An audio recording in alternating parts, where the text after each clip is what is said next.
आगे बढ़ा रहे हैं। आयनिक और कोवलेंट बॉन्ड्स को हम देख सकते हैं, इनफैक्ट देख चुके हैं और बहुत विस्तार से कोवलेंट बॉन्ड की चर्चा करी है। बट डू यू नो कि आयनिक और कोवलेंट बॉन्ड में बहुत कुछ ऐसा तड़का है जो भी बाकी है? अब क्या बाकी है? अरे, अभी तो पार्टी शुरू हुई है। देखिए, क्या आप एक बात का अनुमान कर सकते हैं कि जो ये कहा भी जाता है, जो है वो नहीं है और जो नहीं है वो है। क्या बकवास है? क्या मतलब इस बात का? एक्चुअली जिसको हम आयनिक कहते थे, वो एक्चुअली प्योरली आयनिक नहीं होता। जिसको कोवलेंट कहते थे, वो प्योरली कोवलेंट भी नहीं होता। क्यों? आयनिक बॉन्ड का क्या मतलब था? आयनिक बॉन्ड का मतलब कंप्लीट ट्रांसफर ऑफ इलेक्ट्रॉन। एक से इलेक्ट्रॉन निकले, दूसरे में चले गए और हमने कहा जी आयनिक बॉन्ड बन गया। और कोवलेंट बॉन्ड कौन सा था? दो एटम्स थे, उन्होंने कहा हम इलेक्ट्रॉन शेयर करेंगे और शेयर इलेक्ट्रॉन को बीचों बीच रखेंगे, तो वो शेयर इलेक्ट्रॉन को बीचों बीच रख देते हैं और बस कोवलेंट बॉन्ड बन जाता है। ठीक है, अब जरा आयनिक बॉन्ड के दर्शन कीजिए। मान लीजिए हमारे पास एक लिथियम है, छोटा सा प्यारा सा नन्हा सा मुन्ना सा लिथियम, और उसने मान लीजिए ब्रोमाइड को या ब्रोमीन को एक इलेक्ट्रॉन दे दिया। आपके पास क्या है? आपके पास है एक लिथियम कैटायन, हाँ जी, और आपके पास क्या है? आपके पास है एक ब्रोमाइड एनायन। ये प्लस क्या है? प्लस तो न्यूक्लियस है, उसके अलावा उसका इलेक्ट्रॉन क्लाउड भी होगा ऑफ कोर्स, है। अब क्या आप एक बात और देख सकते हैं क्या? कि ये जो इलेक्ट्रॉन क्लाउड है, इसमें इलेक्ट्रॉन है, हाँ जी, इलेक्ट्रॉन पर नेगेटिव चार्ज होता है, बिल्कुल, और नेगेटिव चार्ज उसके न्यूक्लियस से अट्रैक्टेड है क्योंकि न्यूक्लियस में पॉजिटिव चार्ज था, हाँ जी। तो वो इलेक्ट्रॉन को तो कोई भी पॉजिटिव चार्ज अट्रैक्ट करेगा, बिल्कुल। तो यहां भी तो पॉजिटिव चार्ज है। कहां पे? यहां पे, कैटायन की तरफ। तो वो कैटायन की तरफ भी आकर्षित होंगे, अट्रैक्ट होंगे।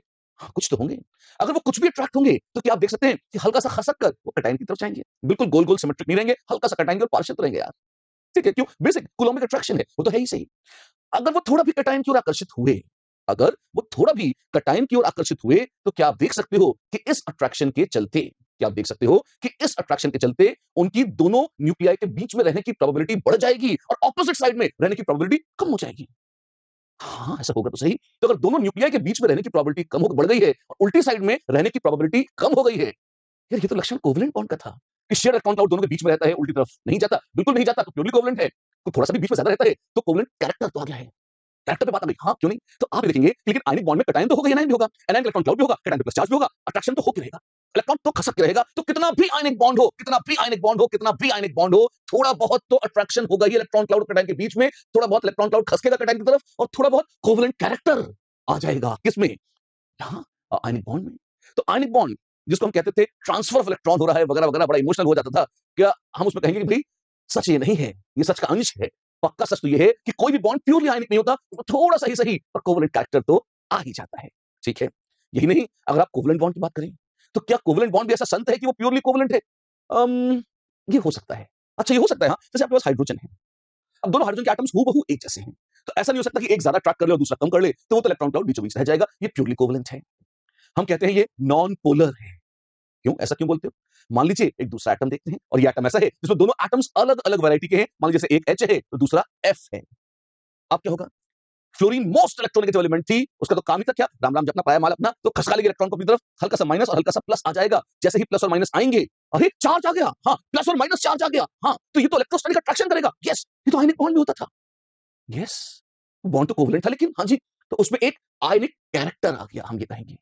तो जब जब दो अलग अलग इलेक्ट्रोनेगेटिविटीज के एटम जुड़ेंगे, तब तब हल्का प्लस और हल्का माइनस जरूर आएगा, और यदि प्लस और माइनस का सेपरेशन होगा तो हम निश्चित कह सकते हैं कि इनमें एक पार्शियल आयनिक कैरेक्टर आ गया है। ओके, और कोवलेंट तो था ही, कोवलेंट में आयनिक कैरेक्टर है, यस, आयनिक में कोवलेंट कैरेक्टर है, यस, ये तो सब कुछ मिल गया। यस, प्रकृति में तो सब कुछ होता है। तो ऑफ कोर्स आपके पास शुद्ध प्योर कोवलेंट मॉलिक्यूल हो सकते हैं, पर वो होमोन्यूक्लियर डायटोमिक मॉलिक्यूल ही होंगे।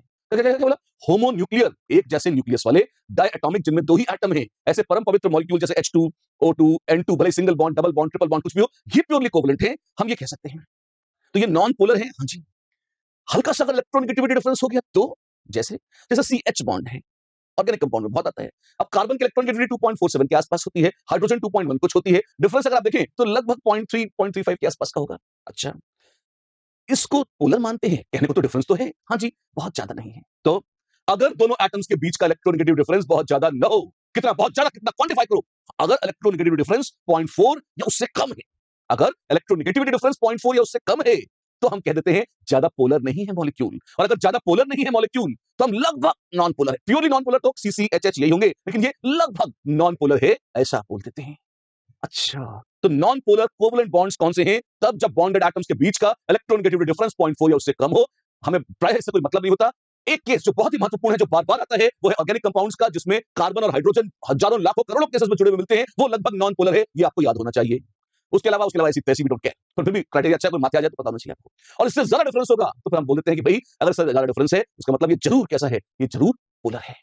अच्छा, और जैसे-जैसे डिफरेंस इन इलेक्ट्रोनेगेटिविटी बढ़ जाएगा, पोलैरिटी बढ़ती जाएगी। पोलर क्यों बोलते हैं? 2 पोल्स बन जाते हैं, 2 ध्रुव बन जाते हैं, 2 लोकेशन बन जाती हैं। एक लोकेशन पर डेल्टा प्लस आ जाता है, दूसरे लोकेशन पर डेल्टा माइनस आ जाता है। प्लस और माइनस चार्जेस के सेपरेशन के कारण, प्लस और माइनस चार्जेस के सेपरेशन के कारण हम कहते हैं कि यहां पर पोल्स बन जाते हैं, या एक इलेक्ट्रिकल डाइपोल बन जाता है। इलेक्ट्रिकल डाइपोल क्या चीज है? बहुत आसान सी चीज है। एक प्लस चार्ज या एक माइनस चार्ज था, एक पोल, और 2 चार्जेस रखे हुए हैं फाइनाइट डिस्टेंस पर एक दूसरे से, तो कहलाता है डाइपोल। चार्जेस हैं तो इलेक्ट्रिकल चार्जेस हैं, तो इलेक्ट्रिकल डाइपोल। आसान है, बहुत आसान है। तो ये एक इलेक्ट्रिकल डाइपोल बन जाता है किसमें? एक छोटे से मॉलिक्यूल में भी एक इलेक्ट्रिकल डाइपोल बन जाता है। अब देखिए, अगर सिमेट्रिकल था ए के बीच का, बढ़िया है। अनसिमेट्रिक था, नेगेटिव चार्ज को मान लीजिए ब्लू कलर से दिखाया हुआ है, हल्का सा इधर से खसका हुआ है इलेक्ट्रॉन, और आप कहेंगे बी ने थोड़ा सा खसका लिए हैं इलेक्ट्रॉन ए से अपनी ओर, ये पोलर हो गया है। उदाहरण HF, HCl, HBr, CF, CCl, CBr bonds ये सारे के सारे पोलर हैं, और ये प्यारे-प्यारे नॉन पोलर हैं, राइट?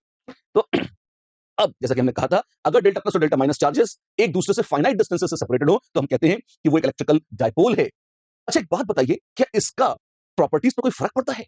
हाँ, कैसे? जैसे एक बात देखिए, आपके पास पानी है, हाँ, हाँ, सबके पास पानी होता है, ठीक है। क्या आपको पता है कि पानी का बॉइलिंग पॉइंट कितना है? हाँ, जानते हैं 100 डिग्री सेल्सियस होता है, इसमें कौन सी बड़ी बात है? हाँ जी। तो पानी का मोलर मास कितना है? 18। अच्छा, क्या आपको अंदाजा है कि 18 मोलर मास के साथ पानी एक काफी हल्का मॉलिक्यूल है? अगर उसी की तुलना आप HCl से करें, जिसका मोलर मास 36.5 ग्राम्स पर मोल है, लगभग दुगने से थोड़ा ज्यादा ही भारी है HCl। HCl रूम टेम्परेचर पर एक गैस होती है। हमने तो लैब में देखा है, लिक्विड होता है, वो पानी में उसका सॉल्यूशन होता है। पानी में घोल के रखते हैं उसे, वो एक अलग चीज है। लेकिन जैसे चीनी सॉलिड होती है, पानी में घोल दे तो लिक्विड लग सकती है आपको, पर चीनी थोड़ा लिक्विड है। चीनी सॉलिड थी, सॉल्यूशन लिक्विड था। ऐसी लैब में जो आपने HCl देखा है, या वो जो टॉयलेट वाला एसिड होता है HCl, वो पानी में HCl गैस का सॉल्यूशन है। लेकिन HCl रूम टेम्परेचर पर अपने आप में गैस ही होती है, उसका बॉइलिंग पॉइंट बहुत कम होता है, 0 डिग्री सेल्सियस से भी कम होता है। तो भारी होने के बावजूद बॉइलिंग पॉइंट कम है। हाँ जी, तो भारी वाली कहां से? क्या क्या बोलने लग गए? जैसे जैसे मॉलिक्यूल भारी हो जाते हैं, वो तेजी से मूव नहीं कर पाते, और तेजी से मूव नहीं कर पाते, उनकी मॉलिक्यूलर वेलोसिटी आप गैसेस की थ्योरी से देखें तो कम हो जाती है। तो अगर उनकी वेलोसिटी कम हो जाती है, इतनी तेजी से मूव नहीं कर पाते, धड़ाम से बैठ जाते हैं अपनी जगह, और अपनी जगह बैठ जाते हैं, ज्यादा हिलते डुलते नहीं है, तो हम कहते हैं कि लो जी, ये कैसे हो गए? ये गैस नहीं रहे, जब लिक्विड बन गए, फिर लिक्विड नहीं हो पाते तो नलायक सॉलिड बन जाते हैं। तो जैसे जैसे मॉलिक्यूल का मास बढ़ता जाता है, वैसे वैसे तो उसकी गैस होने की टेंडेंसी कम हो जाती है। सॉरी, हाँ बिल्कुल। तो अगर वैसे वैसे उसकी गैस बनने की टेंडेंसी कम हो जाती है, तो हल्के मॉलिक्यूल्स की गैस बनने की टेंडेंसी ज्यादा होनी चाहिए। और पानी को अगर आप दूसरी गैसेस के मुकाबले देखें, कार्बन डाइऑक्साइड जिसका मोलर मास है 44, HCl जिसका मोलर मास है 36.5, इवन हवा में O2 है, N2 है, O2 का मोलर मास 32, N2 का 28, पानी तो खाली 18 था, बेचारा मासूम। उसको क्या जरूरत थी लिक्विड बनने की? और वो भी ऐसा भयंकर लिक्विड जो 100 डिग्री लगता है बॉयल करने में। तो ये सब तो इतने नालायक हैं। O2, N2 तो माइनस 200 डिग्री पर, क्या उसके आसपास ही थोड़ा ऊपर नीचे 10, 15, 20, 50 डिग्री सेल्सियस होगा, उड़ जाती है नालायक। अब पानी नहीं उड़ता, और ऐसा कैसे? कुछ तो है। और वो क्या है? वो है ये कि पानी HOH, इसमें आप देखें, इसमें इलेक्ट्रिकल डाइपोल्स हैं। अच्छा, इसके चलते क्या होता है? इसके चलते ये होता है कि ये डेल्टा माइनस दूसरे वाटर के डेल्टा प्लस को अट्रैक्ट करता है। एक डेल्टा माइनस दूसरे डेल्टा प्लस को अट्रैक्ट करता है, ये करीब आते हैं। इनमें एक्स्ट्रा फोर्सेस ऑफ अट्रैक्शन हो जाते हैं, तो इलेक्ट्रिकल डाइपोल्स एक दूसरे को अट्रैक्ट कर सकते हैं, हाँ, रिपेल कर सकते हैं इन सर्टेन ओरिएंटेशंस, हाँ।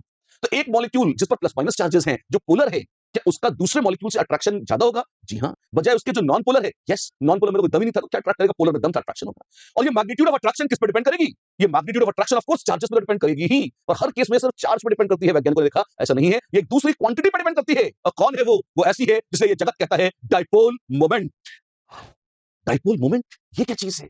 ये भी बड़ी मजेदार चीज है, देखिए आप, है ना? तो हम ये कहते हैं कि जब दो पॉजिटिव और नेगेटिव चार्ज, कोई इलेक्ट्रिकल डाइपोल जो है, अगर कोई प्लस और minus charge are separated by a distance d, तो हम एक नई चीज नाप सकते हैं, एक नई चीज आइडेंटिफाई कर सकते हैं, डिफाइन कर सकते हैं, और वो है डाइपोल मोमेंट। डाइपोल मोमेंट, जैसे magical moment, dipole moment mu, which is q into d। ये कहां से आया? अरे पहली बात तो डेफिनेशन तो तुम्हारे हाथ में, जिसको चाहो जैसे डिफाइन कर दो, कौन रोकने वाला है? तुम्हारे पास चार्ज आए, मल्टीप्लाइड बाय डिस्टेंस, तुमने डिफाइन कर दिया। और मजे की बात, ये जो क्वांटिटी आई, इससे आप कई कैलकुलेशन कर सकते हो, जो आपको हम यहां नहीं करने वाले, पर फिजिक्स वाले करते हैं बहुत प्यार से, आराम से। आप इलेक्ट्रोस्टैटिक्स वगैरह पढ़ेंगे, फिजिक्स में तो आनंद लूटिएगा 12th में।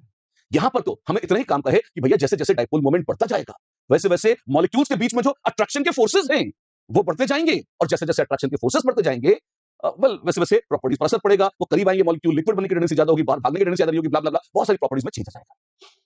अच्छा, तो डाइपोल मोमेंट कई सारे रहस्यों की कुंजी है। जी हाँ, इससे पता चलता है inter molecular force of attraction, दो मॉलिक्यूल्स आपस में कितना अट्रैक्ट कर रहे हैं, उसका अंदाजा कई चीजों से लगता है, जिसमें प्रमुख है ये डाइपोल मोमेंट ऑफ मॉलिक्यूल।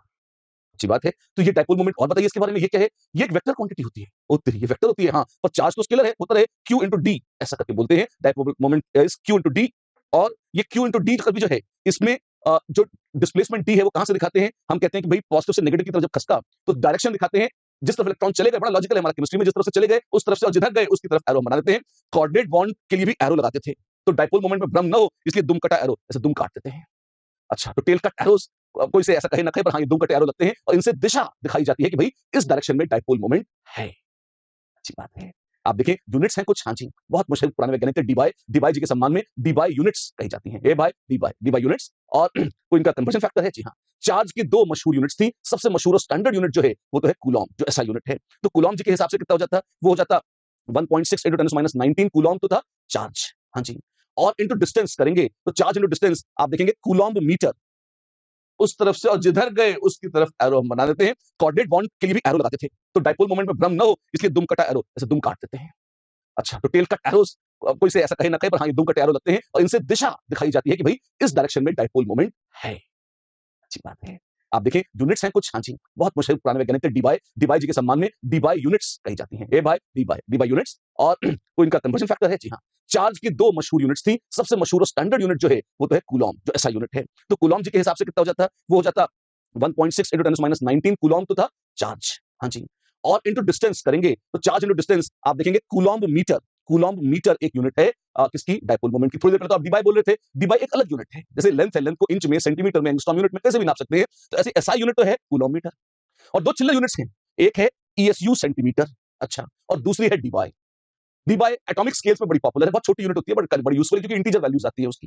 ये ईएसयू सेंटीमीटर क्या है? ईएसयू स्टैंड्स फॉर इलेक्ट्रोस्टैटिक यूनिट्स, और सेंटीमीटर तो पता ही आपको सेंटीमीटर होता है। कन्वर्जन फैक्टर है, हाँ जी, 1 Debye is 10⁻18 18 ESU centimetre, अच्छा, and 1 Debye is also 10/3 लगभग इनटू 10⁻30 कूलॉम मीटर।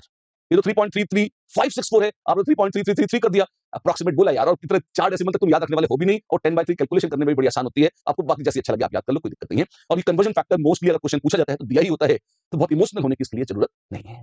ठीक, हमने क्या देखा? हमने कहा डाइपोल मोमेंट नाम की एक चीज होती है, mu is Q into D, ये एक वेक्टर क्वांटिटी है, इसकी डायरेक्शन प्लस से माइनस की ओर हम मानते हैं केमिस्ट्री में, फिजिक्स वाले उल्टी मानते हैं, बता दूं अगले साल देखना, है ना। और यूनिट्स इसकी 3 बताई, एक है डी बाई जी की यूनिट जो अक्सर एटॉमिक स्केल पर बहुत अच्छी चलती है, एक विशाल कूलॉम मीटर करके ऐसा यूनिट है, 1 Debye is 10/3 into 10⁻30 coulomb metre, या which is equal to 10⁻18 ESU centimetre. ESU centimetre एक चिल्लर यूनिट है, कम काम में आती है और दिख जाएगी आपको, इसलिए एक बार बता दिया, ठीक है। क्रॉस्ड एरो, दुम कटे एरो से इसको डिनोट करते हैं, जैसा कि हम पहले भी बता चुके हैं, ठीक है। डायटोमिक मॉलिक्यूल्स में अब आप देखिए म्यू किस पे डिपेंड करता है। 1 Debye is 10/3 into 10⁻30 coulomb metre, या which is equal to 10⁻18 ESU centimetre. ESU centimetre एक चिल्लर यूनिट है, कम काम में आती है और दिख जाएगी आपको, इसलिए एक बार बता दिया, ठीक है। क्रॉस्ड एरो, दुम कटे एरो से इसको डिनोट करते हैं, जैसा कि हम पहले भी बता चुके हैं, ठीक है। डायटोमिक मॉलिक्यूल्स में अब आप देखिए म्यू किस पे डिपेंड करता है। डायटोमिक क्यों ले रहे हो? सबसे आसान इसलिए से शुरुआत कर रहे हैं। तो डायटोमिक मॉलिक्यूल्स में किस पे डिपेंड करता है? क्यू इंटू डी, 2 चीजें थी, एक क्यू पे डिपेंड करेगा, एक डी पे करेगा। क्यू ज्यादा है तो म्यू ज्यादा होगा, डी ज्यादा है तो भी म्यू ज्यादा होगा, सीधी सी बात है, दैट्स सिंपल कॉमन सेंस, ठीक है। इसके अलावा अगर पॉलीएटॉमिक हुआ तो प्लीज नोट, पॉलीएटॉमिक में एक से ज्यादा बॉन्ड्स हैं, अच्छा, तब क्या होगा? डाइपोल मोमेंट किसी बॉन्ड का होता है, एक बॉन्ड मोमेंट है वो, अच्छा, और इंडिविजुअल बॉन्ड वेक्टर क्वांटिटी है, तो बॉन्ड मोमेंट्स को वेक्टोरियली ऐड करना होगा, करेगा, एक चिल्लर यूनिट है, कम काम में आती है और दिख जाएगी आपको, इसलिए एक बार बता दिया, ठीक है। क्रॉस्ड एरो, दुम कटे एरो से इसको डिनोट करते हैं, जैसा कि हम पहले भी बता चुके हैं, ठीक है। डायटोमिक मॉलिक्यूल्स में अब आप देखिए म्यू किस पे डिपेंड करता है। डायटोमिक क्यों ले रहे हो? सबसे आसान इसलिए से शुरुआत कर रहे हैं। तो डायटोमिक मॉलिक्यूल्स में किस पे डिपेंड करता है? क्यू इंटू डी, 2 चीजें थी, एक क्यू पे डिपेंड करेगा, एक डी पे करेगा। क्यू ज्यादा है तो म्यू ज्यादा होगा, डी ज्यादा है तो भी म्यू ज्यादा होगा, सीधी सी बात है, दैट्स सिंपल कॉमन सेंस, ठीक है। इसके अलावा अगर पॉलीएटॉमिक हुआ तो प्लीज नोट, पॉलीएटॉमिक में एक से ज्यादा बॉन्ड्स हैं, अच्छा, तब क्या होगा? डाइपोल मोमेंट किसी बॉन्ड का होता है, एक बॉन्ड मोमेंट है वो, अच्छा, और इंडिविजुअल बॉन्ड वेक्टर क्वांटिटी है, तो बॉन्ड मोमेंट्स को वेक्टोरियली ऐड करना होगा। समझ में नहीं आ रहा? ऐसे बताता हूं, जैसे मान लीजिए आपके पास है BeCl2, खूबसूरत मॉलिक्यूल है। अब बेरिलियम और क्लोरीन की क्या इलेक्ट्रोनेगेटिविटी सेम है? नहीं जी। अगर सेम नहीं है तो क्या मॉलिक्यूल पोलर होगा? जरूर होगा। डाइपोल मोमेंट की दिशा कौन सी है? एक की ऐसी है और दूसरे की ऐसी है।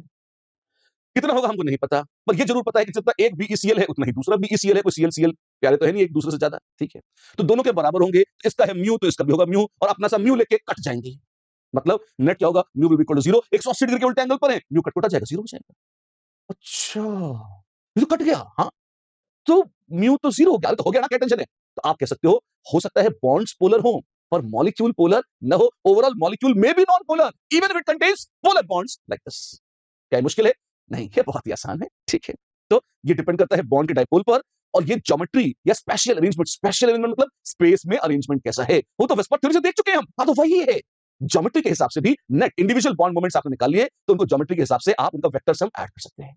ये 180 डिग्री थे तो ऐड कर लिया, और कुछ कॉम्प्लेक्स होता तो भी ऐड कर लेते हैं, वेक्टर से रिजॉल्व करते हैं वैसे कर लेते हैं। अच्छा, जैसे जैसे मान लीजिए आपके पास है BF3, तो आपके पास क्या होता है, BF और F इस तरह से होता है। हाँ जी, और इसमें अगर आप गौर करें तो ये आपका जो ट्रायंगल है, ट्रायगोनल प्लेनार ज्योमेट्री है। हाँ जी, और इसमें इधर एक तरफ उसका डायपोल मोमेंट है, नहीं यहां तो नहीं है बिल्कुल। अगर आप देखेंगे तो एक म्यू ऐसा है, दूसरा म्यू ऐसा है, और तीसरा म्यू ऐसा है। अगर वेक्टर्स को ऐसे देखें तो एक, दूसरा और तीसरा, तीन प्यारे प्यारे वेक्टर हैं आपके पास। हाँ जी, और तीन प्यारे प्यारे वेक्टर जो आपके पास हैं, इनका बॉन्ड एंगल कितना है, इनका बॉन्ड एंगल है 120 डिग्री, उधर भी 120 डिग्री, इधर भी 120 डिग्री मान लिया। अगर ऐसे हैं तो क्या हम कह सकते हैं कि इधर और इधर ऐसे इसको रिजॉल्व कर सकते हैं। अगर ये है म्यू, हाँ जी, और ये है 60 डिग्री बिल्कुल, तो ये है म्यू cos 60 डिग्री, यस। और ये कितना हो जाएगा, ये हो जाएगा म्यू sin 60 डिग्री, यस। ये तो इस वाले म्यू का हो गया। इस म्यू का क्या होगा, इस म्यू का भी देखिए, तो दूसरे म्यू का इधर से देखते हैं, कलर चेंज कर दिया ताकि आपको दिख जाए। ये भी हो जाएगा म्यू sin 60 डिग्री, और ये हो जाएगा म्यू cos 60 डिग्री। वेक्टर से रिजॉल्व भी तो करना है। अच्छा, तो ये तो कट गए, हाँ जी, और ये जुड़ गया 2 म्यू cos 60, बट cos 60 तो हाफ होता है, तो 2 म्यू cos 60 कितना हो गया, 2 और हाफ कट गए, ये बचा म्यू। अरे, और ऊपर भी तो था म्यू, 10 की तो म्यू म्यू काट डालो, नेट क्या आ गया, म्यू 0 आ गया। अच्छा, ये तो आसान है, जैसे वेक्टर ऐड होते हैं वैसे ही हो जाएंगे। हाँ जी, तो आप देखिए कोई म्यू ऐसा है और कहीं से उसका कोई एंगल थीटा है, तो ये म्यू cos थीटा और इधर हो जाएगा म्यू sin थीटा। आप ऐसे इसको रिजॉल्व करके बहुत मजे से वेक्टोरियली ऐड या सब्ट्रैक्ट कर सकते हैं। That's easy, that's perfectly easy and great. ठीक है, तो अगर आपके पास दो अलग अलग वेक्टर्स हैं, एक है म्यू1, हाँ जी, और एक है म्यू2, बिल्कुल, या म्यू1 को कह दीजिए P और उसको कह दीजिए Q, और उनके बीच का एंगल है थीटा, तो नेट महावेक्टर कितना होगा, नेट महावेक्टर होगा ये, और उसकी मैग्नीट्यूड कितनी है, √p² + q² + 2pq cos theta. ऐसे कर सकते हैं आप, राइट। इस तरह से भी इसको जोड़ जाड़ के देख सकते हैं। Over and out. चलो, अब ये जो रिजल्टेंट मोमेंट वगैरह निकालने का कार्यक्रम है, ये बहुत काम आता है अगर आपको कॉम्प्लिकेटेड मॉलिक्यूल्स देखने हो। जैसे अगर मान लीजिए आपके पास मिथाइल क्लोराइड है। अच्छा, ओवर एंड आउट। चलो, अब ये जो रिजल्टेंट मोमेंट वगैरह निकालने का कार्यक्रम है, ये बहुत काम आता है अगर आपको कॉम्प्लिकेटेड मॉलिक्यूल्स देखने हो। जैसे अगर मान लीजिए आपके पास मिथाइल क्लोराइड है। अच्छा, और कुछ होना हो, आप एक चीज तो देख सकते हैं, भाई टेट्राहेड्रल पर बेस्ड मॉलिक्यूल है। अगर ऐसा है, आइए मैं एक बार मॉलिक्यूल बना के दिखाता हूं आपको। ये है सेंट्रल एटम, हाँ जी, और 1 2 और 3, H H H, और ये Cl ऐसा है। हाँ जी, अगर CH3Cl इस तरह का है, तो एक चीज तो हम पक्की बोल सकते हैं, क्या बोल सकते हैं कि भाई H कैसे भी हो, तीनों एक जैसे हैं। हाँ जी, तो अगर 1 2 और 3, तीन अलग अलग दिशाओं में उसका कुछ डाइपोल मोमेंट मान लीजिए म्यू1 म्यू1 म्यू1 आ रहा था, तीनों एक जैसे ही हैं, तो इनका नेट वेक्टर सम कैसा आएगा, इनका नेट वेक्टर सम बिल्कुल इस डायरेक्शन में आ जाएगा, ठीक नीचे वर्टिकल नीचे म्यू, और ऊपर CCl कितना है, कुछ म्यू2 है, तो म्यू2 और म्यू ऑपोजिट हैं, नेट जो भी कट कुटा कर आएंगे आएंगे, ये तो पक्का है कि एक जैसे तो नहीं है। अच्छा, तो ये नॉन जीरो है, हाँ ऑफ कोर्स नॉन जीरो है, in this case mu will B positive, और कितना आएगा, नेट जितना आना होगा आ जाएगा। अच्छा, डायरेक्शन क्या होगी, ये भी देखिए, H से ज्यादा इलेक्ट्रोनेगेटिव है C, और C से ज्यादा है Cl, तो जो डायरेक्शन होगी, डायरेक्शन भी ऐसी होगी, ध्यान दीजिएगा, कौन सी, डाइपोल मोमेंट यहाँ, यहाँ और यहाँ। तो आप तो नीचे बता रहे थे, वो डायरेक्शन थी, मतलब ये कि वर्टिकल लाइन आएगी, इसको इमोशनली मत लीजिएगा या लिटरली मत लीजिएगा, इसको ये ऊपर और ये ऊपर जुड़ जुड़ाकर इस तरह से आ जाएगा, तो नेट ओवरऑल जो बॉन्ड मोमेंट आएगा वो बिल्कुल वर्टिकली अप डायरेक्शन में आ जाएगा। ये था किसका, CH3Cl का हिसाब। अब आप देखिए Q, और आपके पास दो चीजें थी, कौन कौन सी, Q और D। एक बात बताइए, अगर दोनों बढ़ रहे हैं, Q बढ़ रहा है, D बढ़ रहा है, तो कोई दिक्कत ही नहीं है। अगर एक बढ़ और एक घट रहा है, तो ज्यादा प्रचंड फैक्टर कौन सा है, वेल तो ज्यादा प्रबल फैक्टर होता है Q। आखिर क्यों, इसलिए देखिए डिस्टेंस तो एटम्स के बीच का डिस्टेंस है, यूजुअली 0.8 से लेकर 2 एंगस्ट्रॉम यूनिट तक में सब हो जाता है। तो आप देखिए कि जो बॉन्ड डिस्टेंस है वो बहुत ज्यादा मतलब चेंज नहीं होता, एटम्स का साइज एक लिमिट से ज्यादा परिवर्तनशील नहीं होता है। तो जो डिस्टेंस बिटवीन एटम्स है वो तो radius of atom 1 plus radius of atom 2 उससे आएगा, और ये 10-20% से ज्यादा मोस्ट ऑफ द मॉलिक्यूल्स के केस में चेंज नहीं होता। 30%, 40%, 50% हो गया, बहुत बहुत चेंज हुआ। तो distance D does not change much, पर जो चार्ज क्यू है, बहुत हल्का सा चार्ज हो तो क्यू हो सकता था 0.001 ई हो, थोड़ा ज्यादा हो तो q could have been 0.1 e also. 100 गुने तक का चेंज हो रहा है, हाँ हो सकता है, हाँ। तो क्यू में चेंजेस ज्यादा ड्रास्टिक है, जो परसेंटेज चेंज क्यू में है वो बहुत ज्यादा हो सकते हैं, और डी में इतने ज्यादा चेंज प्रायः नहीं होते। इस वजह से मोस्टली डी डोमिनेट नहीं करता, क्यू डोमिनेट करता है। और क्यू किस पर डिपेंड करता है, वो डिपेंड करता है इलेक्ट्रोनेगेटिविटी डिफरेंस पर।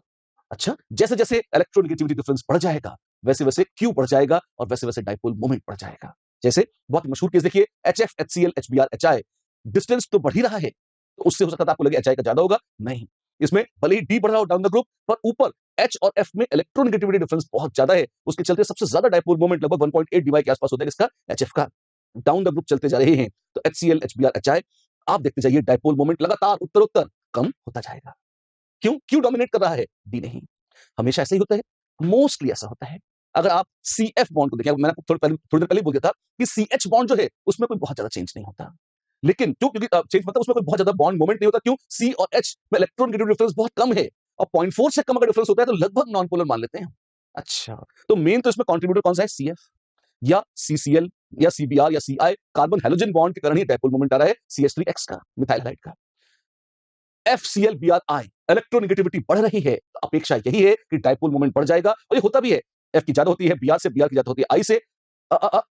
एक चोर यहां से कूद कर यहां कैसे पहुंच गया, ये आ गया, मतलब ये बस आ गया, ये है। ये एक छोटा सा फैक्ट है, ये एक रेयर एक्सेप्शन है जहां Q से D डोमिनेट कर जाता है। यहां से यहां गए, क्या हुआ, इलेक्ट्रोनेगेटिविटी डिफरेंस कम हुआ तो डायपोल मोमेंट कम होना चाहिए था, डिस्टेंस बढ़ा तो डायपोल मोमेंट बढ़ जाना चाहिए था। यूजुअली डिस्टेंस डोमिनेट नहीं करता, आप देखिए Br और I तो और बड़े हैं, उनमें डिस्टेंस डोमिनेट नहीं कर रहा है। मिथाइल क्लोराइड, भगवान की ऐसी लीला है, भगवान जिसको चाहे मुकुट पहना दे, वो ऐसा नालायक जिसका डायपोल मोमेंट ज्यादा होता है और वो सबसे पहले आके बैठ जाता है। ये एक बार जेई में आया हुआ भी है, आप इसे चाहें तो याद रख सकते हैं। हर जगह इलेक्ट्रोनेगेटिविटी डिफरेंस से ही देखें, ये एक एक्सेप्शन मान लें कि भाई ऐसे और भी होंगे, ब्रह्मांड में कोई कमी नहीं है, अपने काम का एक ही है।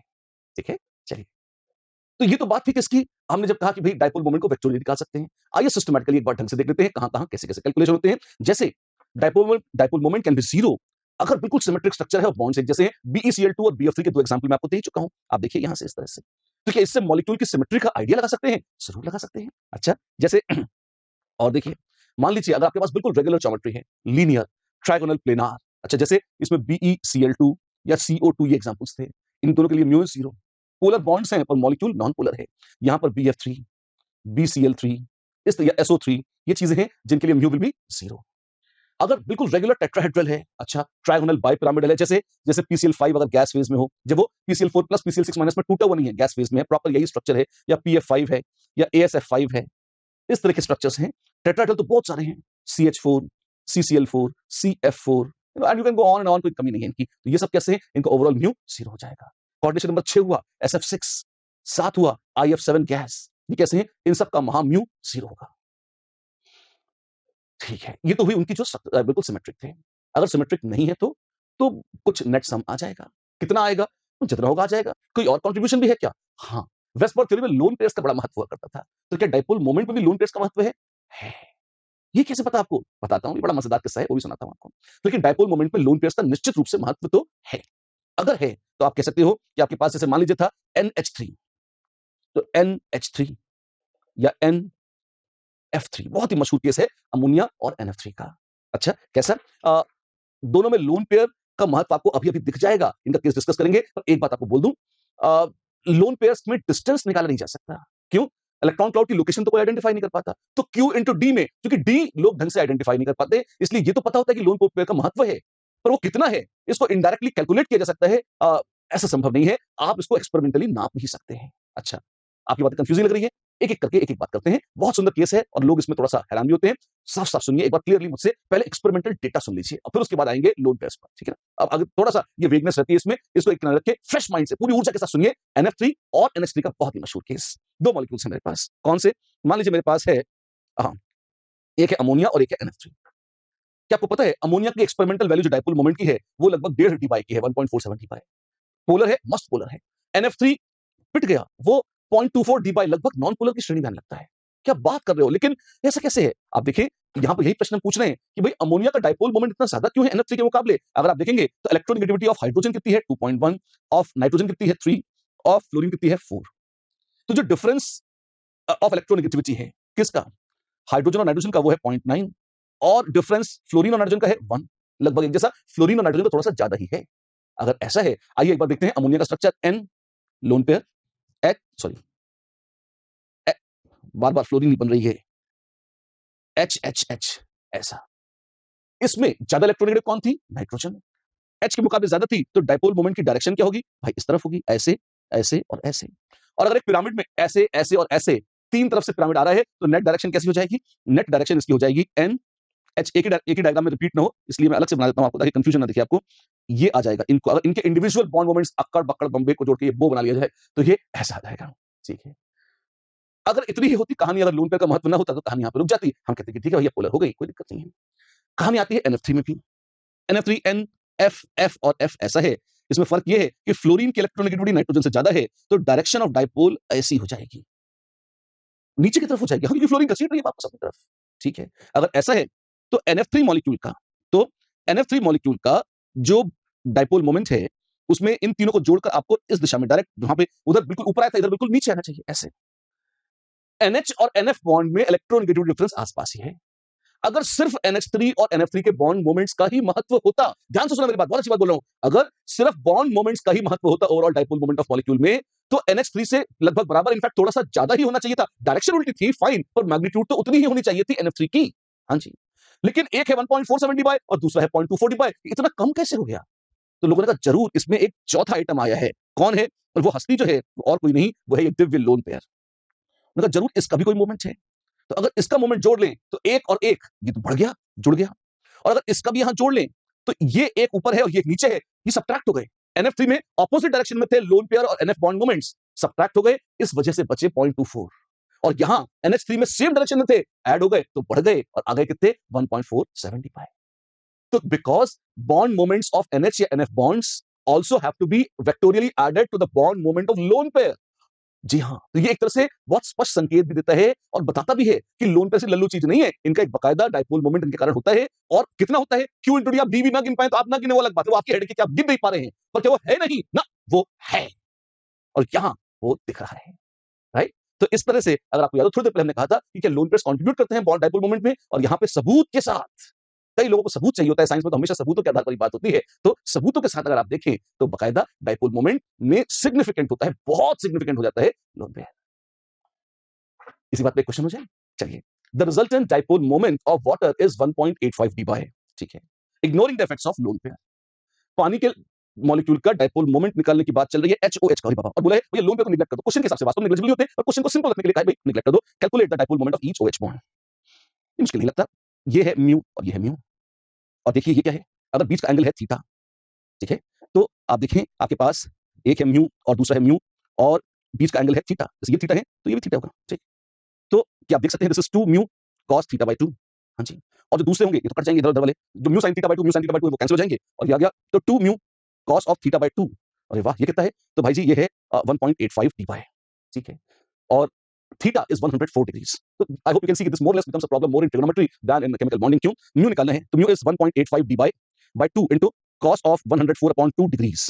अच्छा, लेकिन हमें cos ऑफ 104 डिग्री दे रखी है, तो गिवन है cos थीटा, निकालना है आपको cos theta by 2। That doesn't sound very dirty. It's a simple problem in trigonometry. आप वहां पर जैसे कैलकुलेट कर सकते हैं, right? So let's do that. And this would give you mu of individual. ये क्या है? ये individual bond moment है किसका? OH bond का। अगर हम assume कर लें, mark my words, अगर हम assume कर लें कि भाई इसमें कोई लोन पेयर का contribution नहीं है, आप कहते हैं अरे क्वेश्चन में माना है, सिर्फ इस क्वेश्चन में माना है, और वैसे अगर ईमानदारी से देखो तो आप कह सकते हो एक OH और एक लोन पेयर का कंबाइंड बॉन्ड मोमेंट कितना आएगा, तो दो लोन पेयर थे, एक OH एक लोन पेयर इधर, एक OH एक लोन पेयर इधर, ओवरऑल मान लो तो ऐसे है, तो मान लो ये भी चल जाएगा, और वो गड़बड़ है, क्यों? थीटा भी काट जाएगी, बदतमीजी हो जाएगी, ठीक नहीं है, राइट। चलो सॉल्व करते हैं। So if you just calculate, I mean, if you're given cos theta and you have to find cos theta by 2, आपको आ गया होगा ये पुरानी सस्ती, I mean, I'm sorry to use such words, है ना, पुरानी trigonometry है। तो you go to trigonometry, you have cos theta is 2 cos square theta by 2 minus 1। हे हरी, ये सब भी करना था, तो cos of 104 डिग्री ये है -0.25, तो -0.25 is this minus 1, तो cos of theta by 2 अगर मुझे निकालनी है तो कितनी हो जाएगी? हो जाएगी 0.75 upon 2 की रूट, 0.375 की रूट हो जाएगी कितनी? ये हो जाएगी लगभग 0.75 by 2 की रूट, दिस इज अराउंड 0.61, 0.375, 0.36 थोड़ा सा ज्यादा है, 0.61 के आसपास आ जाएगी। तो इसी को देख लीजिए, तो 1.85 डी बाय 0.61 into 2, लगभग 1.52 debye. This would be individual bond moment of each bond. आप देख सकते हैं it's like mathematical, nothing very special, simple, plain, straight. चलें, कंसीडर द फॉलोइंग कंपाउंड्स, अच्छा, and calculate the value of p square minus q square by r plus s। गजब, क्या है? Total number of polar compounds p है, planar compounds q है, non polar r है, और non planar s। My God, आइए देखते हैं p q r s। मजेदार है, आपके पास है p q r और s, लिख लेते हैं। p क्या था? प्लेनर वाले कौन से थे? प्लेनर q और s, ये थे प्लेनर, और ये है नॉन प्लेनर। बहुत ही सुंदर प्रश्न है, और ये कौन से हैं? ये है पोलर और ये है नॉन पोलर। तो A B C D E F G H, आठों पर ये चारों सेट करके देखने हैं, 32 कॉम्बिनेशन बनेंगे। आखिर 32 निकालते हैं, देखते हैं करके किसका क्या हिसाब है। वेल, अगर आपके पास है बी आर एफ, वो पोलर है, हाँ पोलर तो है, ठीक है, या बल्कि यहाँ लिख देते हैं पोलर है, बिल्कुल है। वो प्लेनर है, लीनियर है, दो एटम है, लीनियर तो प्लेनर दो है, फिर नॉन पोलर नॉन प्लेनर नहीं है, ठीक है, ये हो गया। ICl3, ICl3 आप याद हो, टी शेप या बेंट टी या एरो शेप या एंकर शेप मॉलिक्यूल था, sp3 हाइब्रिडाइज्ड कौन? ICl3। अगर ऐसा है तो ये आ जाएगा कैसा? वो पोलर है, जरूर है, वो प्लेनर है, वो टी शेप भी कुछ जो है वो सब प्लेन में ही, प्लेन के बाहर नहीं था, है वो प्लेनर है। ICl वो तो बीआरएफ जैसे ही है, वो भी पोलर है, प्लेनर भी है, ठीक है। IF3 वो ICL3 जैसा ही है, अरे यार वो भी प्लेनर है और प्लेनर भी, पोलर भी और प्लेनर भी। ये तो बहुत आसान लग रहा है। हाँ जी, BrF3 ICL3 IF3 BrF3 ये तो सब एक ही थाली के चट्टे-बट्टे हैं। बिल्कुल ये पोलर भी है और प्लेनर भी। तो आसान है। IF5 अब ये आया है sp3d2 हाइब्रिडाइजेशन। जी हाँ, पोलर है, स्क्वायर पिरामिडल, तो स्क्वायर तो ठीक है, एक IF ऊपर है नीचे लोन पेयर है, नेट है तो पोलर, नॉन पोलर तो नहीं होगा। और ये प्लेनर है? नहीं, ये नॉन प्लेनर है। अच्छा, तो इनका भी खाता खुला। BrF5 ये IF5 जैसा ही है, एज इट इज रिपीट हो जाएगा। ठीक है। IF7 नॉन पोलर है, शुद्ध नॉन पोलर है, क्यों सिमेट्रिक है, पेंटागोनल बाइपिरामिडल और ऑफ कोर्स नॉन प्लेनर है। और हमें निकालना था, सब आ गए। P की वैल्यू कितनी आ गई 7, Q कितना आ गया 5, R आ गया 1 और S आ गया 3। PQRS आ चुके हैं। P² - Q² और R प्लस S, ये मजेदार चीज निकाली थी, आइए निकालते हैं। P² 7² - Q² 5², lovely, by R 1 plus S 3। 7² 49 - 25 that is 24, तो 24/4, oh my god this is 6, और करेक्ट आंसर इज 6। डन। चलिए, सो मच सो। अब एक बात बताइए, क्या हम डायपोल मोमेंट को एक्सपेरिमेंटली नाप सकते हैं? मॉलिक्यूल्स के डायपोल मोमेंट्स को वैज्ञानिक एक्सपेरिमेंटली नाप सकते हैं, उन्होंने नापा है। और क्या उससे ज्योमेट्री गैस कर सकते हैं? लोगों ने करी है और ऑफ कोर्स हम भी कर सकते हैं। एक चीज जो बिल्कुल ब्लाइंडली कर सकते हैं वो ये कि भाई अगर म्यू 0 आ गया तब तो गैस वर्क बड़ा आसान हो जाता है। कैसे? अगर म्यू 0 है तो मतलब मॉलिक्यूल बिल्कुल सिमेट्रिकल है, तब तभी तो वो म्यू कट गए हैं। और अगर डायपोल मोमेंट नॉन जीरो है तो ऑब्वियस सी बात है, फिर तो कहीं डिसिमेट्री है, नॉन सिमेट्रिकल मॉलिक्यूल है। जैसे CH4 CCl4 दोनों का म्यू 0 है, पर अगर क्लोरोफॉर्म है तो उसमें एक CH बॉन्ड है, Cl बॉन्ड है, तो ऑब्वियस सी बात है कि वो तो कैंसिल नहीं होंगे। CH will not cancel with CCl। ज्यादा अच्छा एग्जांपल होता, मैं लेता CH2Cl2, म्यू नॉन जीरो है। म्यू नॉन जीरो है तो एक बात तो साबित हो गई, ध्यान रखना, एक संभावना CH2Cl2 की लेती है कि भई C अगर प्लेन में होता है ऐसा और HH उल्टे ClCl उल्टे तो म्यू 0 हो सकता था। म्यू 0 हो सकता था यदि ये स्क्वायर प्लेनार और चपटा होता। अरे कैसी बात कर रहे हो, ये तो sp3 है। हाँ, तो ये ऐसा हो ही नहीं सकता बिल्कुल। sp3 का मतलब टेट्राहेड्रल होगा, CH HCl और Cl इस तरह से जैसे भी करेंगे ऐसे होगा, है ना? तो नेट HH अलग है, Cl अलग है, Cl एक दूसरे को कैंसिल नहीं करेंगे, HH एक दूसरे को कैंसिल नहीं करेंगे, and mu will not be equal to 0 for CH2Cl2। Yes, it won't be, right? एक दो छोटे-छोटे पॉइंट्स और, थोड़े रहस्यमय और मजेदार। अगर आपके पास है CH3F और CD3F, वैसे तो ऑर्गेनिक केमिस्ट्री एग्जांपल है, बहुत काम आता है वहां पर, लोगों को बड़ा मनोरंजन होता है इसको देखकर। तो देखिए, C के साथ F का बॉन्ड दोनों में सेम है, एक जगह थोड़ा फर्क है। क्या? एक जगह यहां है HHH, हाइड्रोजन है यहां पे, H H और H, और एक बार हाइड्रोजन को बदलकर ड्यूटेरियम लगा दिया है। ड्यूटेरियम थोड़ा सा हैवी ही सही, पर आइसोटोप हाइड्रोजन का लगभग हाइड्रोजन जैसा ही है। कुछ फर्क होता है? हाँ, होता है।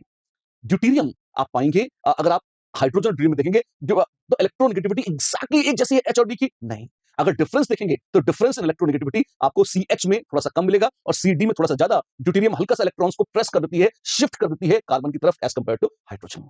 अच्छा, तो CD बॉन्ड्स ज्यादा पोलर हैं, हाँ जी, और इसी के चलते बहुत जरा सही सही पर CD3F का डाइपोल मोमेंट थोड़ा सा ज्यादा होगा बजाय CH3F के। ये बहुत ही डेलिकेट आइसोटोपिक इफेक्ट है, ये भी आप नोट कर सकते हैं। और पहला है तो आपको थोड़ा ध्यान ही रखना पड़ेगा, राइट? ध्यान रखना, आइसोटोप का इफेक्ट बहुत जरा सा होता है, बहुत ज्यादा नहीं होता। बहुत ही मशहूर केस पर जेई में आया है। कौन सा? मेरे पास है डाइक्लोरोबेंजीन, ऑर्थो मेटा पैरा 3 है और मुझे कंपेयर करना है कि उनका डाइपोल मोमेंट कैसा है। कर सकता हूं? बिल्कुल। आप ये देखें, अगर ऑर्थो है तो यहां इस तरह से लगे हुए हैं, अगर बॉन्ड एंगल देखेंगे तो एक दूसरे का एंगल जो है, इनके बीच का एंगल है 60 डिग्रीज। अगर ये है 60 तो इसका मतलब ओवरऑल म्यू जो यहां से आएगा, अगर ये था म्यू 1, ये था म्यू 1, तो 2 म्यू 1 cos ऑफ 30 डिग्रीज हो जाएगा। ये cos 30 इज √3/2, तो दिस इज म्यू 1 √3। एक तरह से इनका वेक्टर समझ जाएगा म्यू 1 into √3। ठीक है। और वहीं पर अगर यहां पर इंडिविजुअल बॉन्ड मोमेंट है म्यू 1 और यहां पर भी है म्यू 1, तो बीच का जो एंगल है वो कैसा है? वो है ये 60 डिग्रीज और ये भी 60 डिग्रीज, तो है 2 म्यू 1 cos ऑफ 60 डिग्रीज। ये 2 times mu 1 cos of 60 degrees. अच्छी बात है। ये कितना हो गया? cos 60 इज हाफ, तो दिस इज सिंपली म्यू 1। तो ये है म्यू 1 √3 और ये है म्यू 1। और ये तो बहुत ही मजेदार है, ये है म्यू 1 और उल्टा है म्यू 1। एक तरह से एक तिरानी, दोनों मर गए, खत्म कहानी। तो म्यू 1 इज 0, या ओवरऑल म्यू इज 0। एक का ओवरऑल म्यू 0 है, एक का है म्यू 1 और एक का है म्यू 1 √3। ऑर्डर क्या है? ऑब्वियस बात है, ऑर्थो ज्यादा है मेटा से और मेटा ज्यादा है पैरा से। ये कैसे पता लगाया आपने? वेक्टर सम से सिंपली ऐड कर लिया और पता लगा लिया। ठीक? चलिए, ऑर्गेनिक मॉलिक्यूल्स में कई बार ये चर्चा आती है, जैसे सिस या ट्रांस मॉलिक्यूल्स हैं। अच्छा, डाइक्लोरोब्यूटीन है, 1,2 डाइक्लोरोब्यूटीन, इस तरह से एक सिस है और ये ट्रांस, ऐसा। वेक्टर सम निकालिए, प्लीज नोट, एक इस दिशा में है, हाँ, और ये इस दिशा में है, बिल्कुल। हो सकता है आप कहें कि इसको यहाँ एक्सटेंड करेंगे, यहाँ एक्सटेंड करेंगे तो ये फर्क है, it doesn't matter. Net vector sum इधर उधर का लीनियरली आप डिस्प्लेस भी कर सकते हैं, उनको अगर पैरेलल रखते हैं तो नेट म्यू कितना जाएगा? 0। अगर 0 आ गया ट्रांस में, बढ़िया है। और ये नॉन पोलर है, ओवरऑल मॉलिक्यूल नॉन पोलर है, भले ही बॉन्ड्स पोलर हो। और अगर सिस है तो सिस में आप देखें वेक्टर सम इस तरफ आ गया, क्यों? इधर और इधर एक कंपोनेंट कट जाएंगे पर ये जुड़ जाएगा और नेट मॉलिक्यूल पोलर हो जाएगा। इसके चलते सिस का चूंकि म्यू है और ट्रांस का 0 है, प्रॉपर्टीज में अंतर भी आ जाता है, दोनों ज्योमेट्रिकल आइसोमर्स के। ज्योमेट्रिकल आइसोमर्स ऑर्गेनिक में पढ़ेंगे, अभी बस सुन लीजिए, ऐसा है। दो ये देख सकते हैं, अलग अलग मॉलिक्यूल है बस। तो क्या डाइपोल मोमेंट का कोई असर पड़ता है? हाँ, हमने अभी कहा था डाइपोल मोमेंट ज्यादा है तो इसका मतलब इंटरमॉलिक्यूलर फोर्सेस ऑफ अट्रैक्शन ज्यादा होंगे, और यदि इंटरमॉलिक्यूलर फोर्सेस ऑफ अट्रैक्शन ज्यादा है तो एक सीधा सा असर है, मॉलिक्यूल करीब रहेंगे, दूर नहीं जाएंगे, गैस मजे से नहीं बनेंगे, बॉइलिंग पॉइंट्स बढ़ जाएंगे। बॉइलिंग पॉइंट ज्यादा होंगे, सॉलिड्स हैं तो मेल्टिंग पॉइंट ज्यादा होने चाहिए, वेपर प्रेशर की बात करें तो वेपर स्टेट में जाने की टेंडेंसी कम हो जाएगी, तो वेपर प्रेशर घट जाएगा अगर डाइपोल मोमेंट्स ज्यादा होंगे। सरफेस टेंशन की बात कर सकते हैं, मॉलिक्यूल्स में अट्रैक्शन ज्यादा होता है तो सरफेस टेंशन ज्यादा होता है, विस्कोसिटी ज्यादा होती है। अरे ये सब तो फिजिक्स की बड़ी रहस्यमय प्रॉपर्टीज हैं। हाँ, तो जब आएंगे तब सुन लीजिएगा, हमें केमिस्ट्री में इतनी जरूरत नहीं इनकी, ये तो सिर्फ मैंने आपको बता दिया कि संभव है इनको देख पाना। किसकी मदद से? अगर आपको डाइपोल मोमेंट का आइडिया है। तो आपने जो पापड़ अब तक बेले हैं उनका बड़ा स्वाद है। कैसे? आइए वो स्वाद चखते हैं। जैसे अगर सिस 1,2 डाइक्लोरोब्यूटीन थी और ट्रांस, जैसे अभी भी देखा था हमने यहाँ पर, कोई पूछता है बॉइलिंग पॉइंट किसका ज्यादा होगा, तो हम कहेंगे भाई दोनों आइसोमर है, मॉलिक्यूलर मास तो एक जैसा है, और बॉइलिंग पॉइंट वजन पर बड़ा डिपेंड करता है, जो भारी है वो मुश्किल से उड़ता है, पर इनका तो मोलर मास सेम है, सब कुछ सेम है। डाइपोल मोमेंट्स का फर्क है, एक का जीरो है, एक का नॉन जीरो। जिसका नॉन जीरो है उसमें अट्रैक्शन ज्यादा होगा, उसका बॉइलिंग पॉइंट भी ज्यादा होगा। तो cis 1,2 dichlorobutene will have a greater boiling point as compared to trans. आसान है? ऑफ कोर्स आसान है। ठीक है। डाइपोल मोमेंट के चलते एक और चीज नापने का रिवाज है। क्या? Percentage ionic character. ये क्या चीज है? हमने कहा था ना, कोई भी चीज प्योरली कोवलेंट नहीं होती, कोई चीज प्योरली आयनिक नहीं होती। लोगों को एक सनक चढ़ी कि भाई आयनिक तो है, कितना आयनिक कैरेक्टर है, क्या कैलकुलेट कर सकते हैं? हाँ, कर सकते हैं। कैसे? लोगों ने कहा सब डाइपोल मोमेंट की मदद से कर लेंगे। अच्छा, कैसे? वेल, वैसे तो आप देखिए उसका एक सस्ता सा फॉर्मूला है, आप उसमें रटा-रटाया फॉर्मूला रख दें और कैलकुलेट कर दें, आप ये कर सकते हैं, है ना? अदरवाइज एक हैनी स्मिथ इक्वेशन है, कौन सी? Percentage ionic character 16 into difference of electronegativity plus 3.5 into difference का स्क्वायर। ये सब टाइम पास है। तो बता क्यों रहे हो? एक्चुअली ये जेईई कोचिंग्स के सेगमेंट में प्रचलित बहुत हैं। तो हम आपको नहीं बताएंगे, ये कूड़ा है, साफ सुन लीजिए, किसी काम नहीं आता। आज तक जेईई के 50 साल के इतिहास में पूछा गया और न कभी पूछा जाएगा। अगर हम आपको न बताएं तो पड़ोसियों को कहीं न कहीं से आप सुन लेंगे। फिर आप कहेंगे अरे यार अमृत तो वहीं पढ़ रहा था, हाय अमृत हम पर न गिरा, हाय हम वहां जाएं, कुछ नया सीखें, और आप हम जो काम की बात आपको सिखा रहे हैं उस पर से भी आपका विश्वास उठ जाएगा। तो इसलिए आपका विश्वास बना रहे, इसलिए थोड़ा बहुत एक्स्ट्रा कूड़ा भी है तो आपको बता देते हैं। कूड़ा मतलब हैनी स्मिथ को मेरा नमस्कार है, उनकी आत्माएं शांत रहे मेरे ऊपर। मैं तो सिर्फ ये कह रहा हूं जेईई के हिसाब से ये काम का नहीं है, मनोरंजन के हिसाब से बढ़िया है, क्योंकि ये मनोरंजन अथाह रूप से प्रचलित है। इसलिए एक बार ये सूचना में हमने आपको दे दिया। क्या है ये एक रटा हुआ फॉर्मूला है। कैसे काम करता है? उन्होंने कहा भाई किसी भी चीज का आपको परसेंटेज आयनिक कैरेक्टर निकालना है, कोई बॉन्ड है ए बी, उसका निकालना है, तो ए और बी की इलेक्ट्रोनेगेटिविटी लीजिए, उनका डिफरेंस निकालिए और उस फॉर्मूले में सब्स्टिट्यूट कर दीजिए, आपको रिजल्ट मिलेगा, उसको हम घोषित कर देंगे परसेंटेज आयनिक कैरेक्टर है। इतना ही है। वाह, ये कितनी बार आया है? ये आज तक कभी नहीं आया। कितनी बार आएगा? ये कभी नहीं आएगा। तो क्यों है? मैं नहीं जानता क्यों है, पर आपको तसल्ली हो जाए इसलिए बता दिया बस, है ना? हम भूल जाए तो भूल जाइए। कई बार क्या होता है, कोई चीज आपको बता दें, आपके कब्जे में आ गई, आपने कहा हाँ, मेरे कब्जे में तो है, अब ये काम की नहीं है तो अब छोड़ देता हूं। पर अगर मैं ये न बताता और बोलता ये काम का नहीं है, तो आप कहते हैं अच्छा सर ने बोला है तो जरूर कुछ रहस्यमय है, और हम खोजते हैं आपका वो वक्त बचाने के लिए, सिर्फ विश्वास कायम रखने के लिए, आपका टाइम और मेंटल पीस के लिए मैंने बता दिया है, और कोई कारण नहीं है। ठीक है? तो आइए परसेंटेज यानी कैरेक्टर कैसे निकालते हैं? ये कॉमन सेंस से निकाला जा सकता है, पर कॉमन सेंस चूंकि खतरनाक सेंस है, एक फॉर्मूला भी था, वो जल्दी-जल्दी आपने कर दिया, वो डिराइव कर दूंगा, वो फॉर्मूला भी वो डिराइव कर दूंगा और वैसे भी निकाल दूंगा, और ये सब ना होता, अब चाहिए एक्सपेरिमेंट है, कम ऑन, तो आप भी कॉमन सेंस से निकाल सकते थे। मेरा काम सिर्फ आपको फॉर्मूले सस्ती तरह से हटाना नहीं है, आपको सोचने समझने के लिए मजबूर करना है। आप सोचें, लॉजिकली सोचकर खुद आप ऐसे फॉर्मूले डिराइव कर लें, उस पॉइंट पर लाकर अगर मैं आपको खड़ा कर देता हूं, तो मैं कह सकता हूं ठीक पढ़ाया, राइट? वो कोशिश कर रहा हूं। आइए पूरे उत्साह के साथ मेरे साथ जुटिए, खुद लॉजिकली सोचना सीखिए, न कि मेरी बैसाखियों पर चलने की आदत डालिए। साथ-साथ डिराइव करते हैं, खुद रटा नहीं है, डिराइव करते हैं परसेंटेज यानी कैरेक्टर, जो लॉजिकली आप कर सकते हैं। कैसे? एक प्रश्न है, for axial molecule experimental mu, experimental जो सचमुच में है, जो सत्य है, वो है 1.03 डी बाय, बॉन्ड लेंथ है इतनी, और बोला है परसेंटेज आयनिक कैरेक्टर निकालिए। ठीक है? अब ये क्या चीज है? क्या हो गया? आप इसको ऐसे देखिए, एच और सीएल कोवलेंट है, हाँ, हल्का-हल्का प्लस और हल्का-हल्का माइनस है। जी हाँ। अच्छा, ये 100% आयनिक होता तो क्या होता? अगर ये 100% आयनिक होता, तो एच और सीएल पर चार्ज कितना आ जाता? एक पर चार्ज आता प्लस ई और एक पर आता माइनस ई, +1 और -1 इलेक्ट्रॉन के बराबर चार्ज आता है। तो अगर चार्ज प्लस ई और माइनस ई होते, तो ये है 100% आयनिक कैरेक्टर, और अगर चार्ज है प्लस क्यू और माइनस क्यू, तो percentage ionic character, percentage ionic character निकाल सकते थे कैसे? अगर हमारे पास क्यू आ जाता तो मैं कहता फिलहाल तो चार्ज है क्यू, मैक्सिमम हो सकता था ई इंटू 100। क्या आपने? चार्ज अगर फिलहाल है क्यू, एंड क्यू में भी स्मॉल डेल्टा प्लस है ना, तो जो डेल्टा प्लस इतना है, जैसे मान लो अगर 0.5 ई प्लस और माइनस 0.5 ई चार्ज आया था, तो पूरा ट्रांसफर होता तो प्लस ई और माइनस ई है। फिलहाल कितना है? 0.5 ई और माइनस 0.5 ई, तो बोल देता 50% आयनिक है। तो कितना परसेंट आयनिक है? अरे भैया जितना परसेंट चार्ज आ गया है प्लस या माइनस, उतने परसेंट आयनिक है। मैक्सिमम कितना आ सकता है? ई।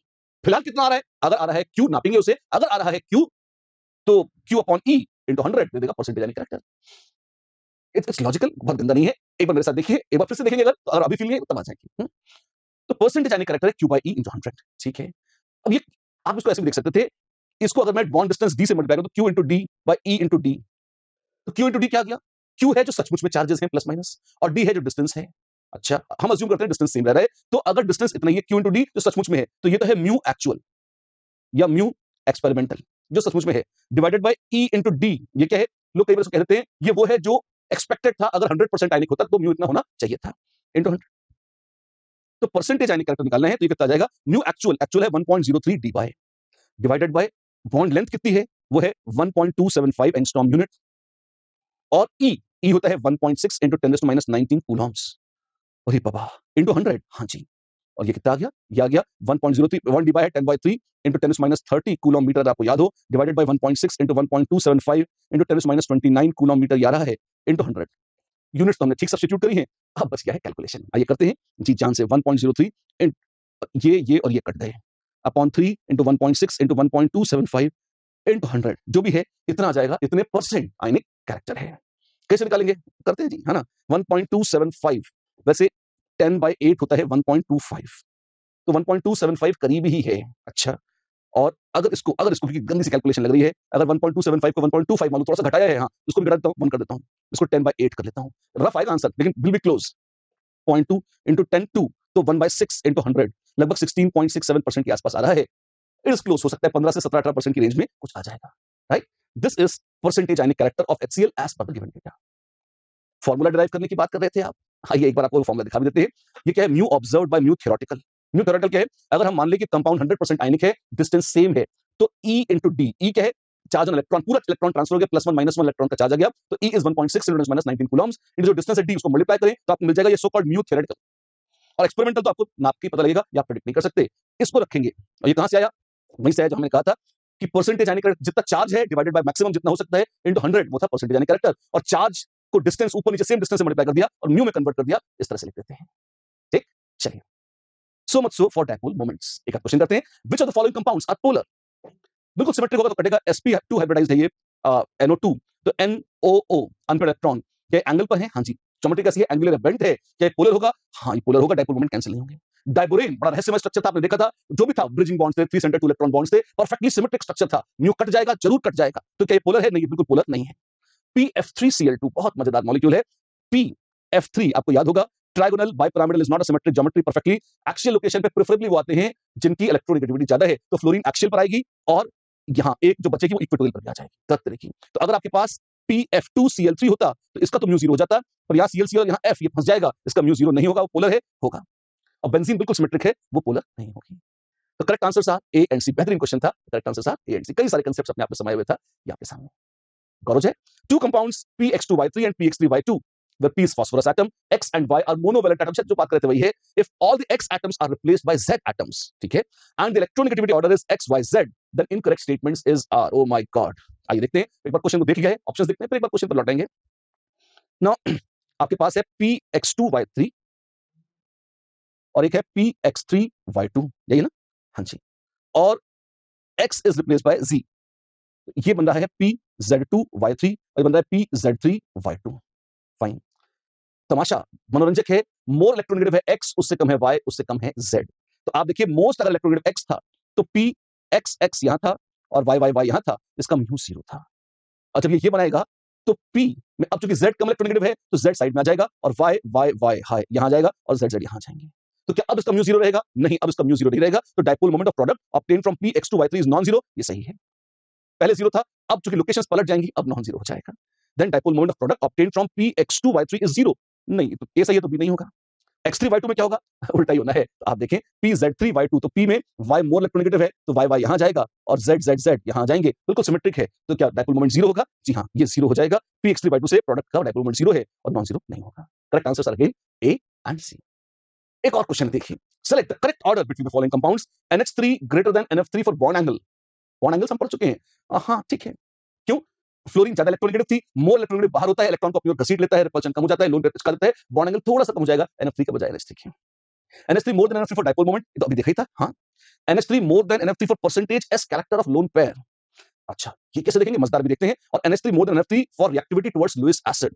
प्लीज नोट, NH3 और NF3, इसमें डेल्टा माइनस है, इसमें डेल्टा प्लस चार्ज है।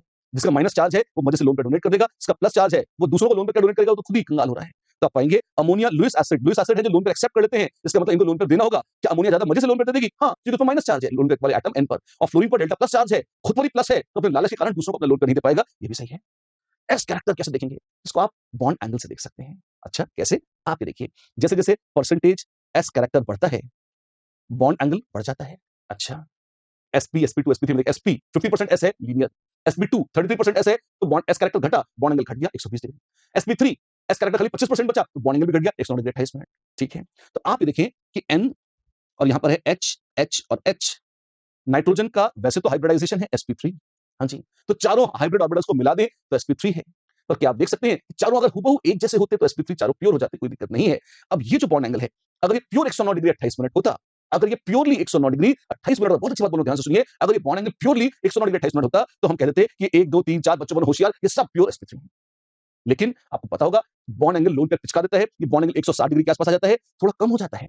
इसका मतलब जो n के ऑर्बिटल हाइड्रोजन के साथ बॉन्ड बना रहे हैं, n के जो ऑर्बिटल हाइड्रोजन के साथ बॉन्ड बना रहे हैं, बहुत अच्छी बात बोलो, ध्यान से सुनो, इसका मतलब चूंकि उनका बॉन्ड एंगल कम हो गया है, इसका मतलब उनमें परसेंटेज s कैरेक्टर थोड़ा सा कम हो गया। क्यों? s कैरेक्टर कम हुआ तो बॉन्ड एंगल कम हो गया।